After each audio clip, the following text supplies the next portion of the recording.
यही विनोद बाबू का सपना था, राज तो मिल जाएगा।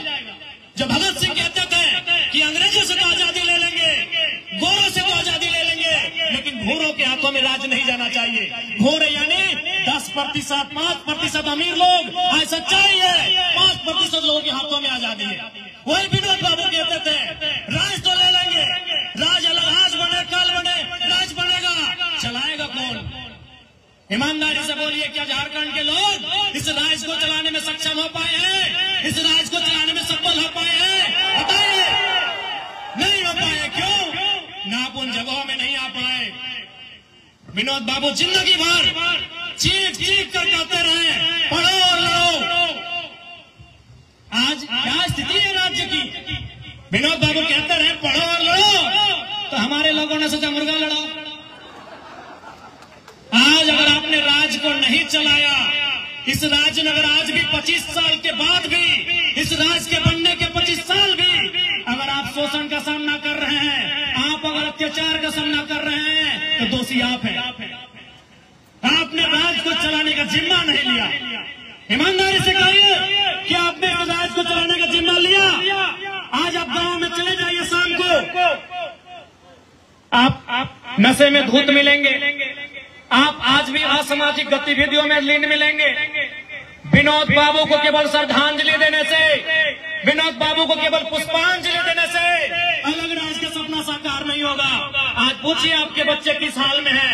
आज आपके बगल में बोकारो यानी उद्योग नगरी, धनबाद यानी उद्योग नगरी, बोकारो धनबाद यानी खनन की नगरी, आपकी जमीनें गई, आपका गांव गया, आपका मकान गया, बदले में आपको क्या मिला बताएं आप?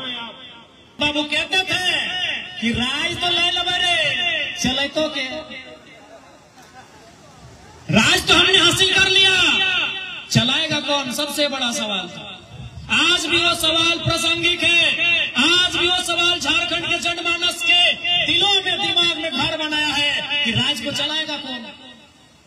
वही मैंने कहा कि जितनी ऊर्जा के साथ आपने तालियां बजाई हैं, उससे 2 गुनी ऊर्जा के साथ राज को चलाना कैसे है, उस दिशा में आपको बढ़ना होगा। आज भी खलता है, आज भी अफसोस होता है कि हमारे पूर्वजों ने असंख्य बलिदान के बाद ये राज्य लिया है। आज अगर हम झारखंड आंदोलन के किस्सों को सुनाए, तो उस किस्से को सुनाते सुनाते रात हो जाएगी, रात से फिर सुबह, सुबह से फिर रात हो जाएगी, लेकिन किस्से खत्म नहीं होंगे। लेकिन राज्य को मिला क्या? आज पूछिए आपके बच्चे किस हाल में है।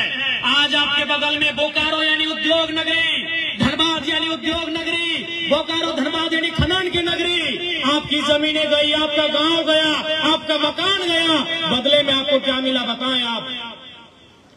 विनोद बाबू ने, आपने कभी सोचा कि विनोद बाबू ने लड़ाई को आसान कैसे बनाया?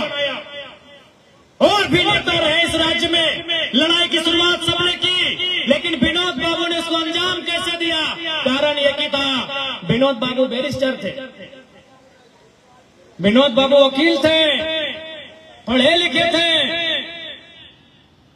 झारखंड आंदोलन को अगर आप जानते हैं तो केवल ये मत सोचिएगा कि झारखंड आंदोलन बिहार से काटकर अलग राज्य बनाना था। झारखंड आंदोलन का मतलब सामंतवादी व्यवस्था से मुक्ति, साहूकारी व्यवस्था से मुक्ति, महाजनी व्यवस्था से मुक्ति, ये जो कंपनियों का उस समय जुल्मों सितम था, आज भी है, उन व्यवस्थाओं से मुक्ति। झारखंड आंदोलन कई मायनों में एक बहुत बड़ा आंदोलन था, एक सामाजिक न्याय का आंदोलन था, एक आम शोषित वंचित की मुक्ति का आंदोलन था। क्या शोषित वंचितों ने मुक्ति पाया? क्या यहाँ के दलित पिछड़ों ने, क्या इस राज्य के शोषितों ने, वंचितों ने मुक्ति पाया? क्या उन्हें न्याय मिला?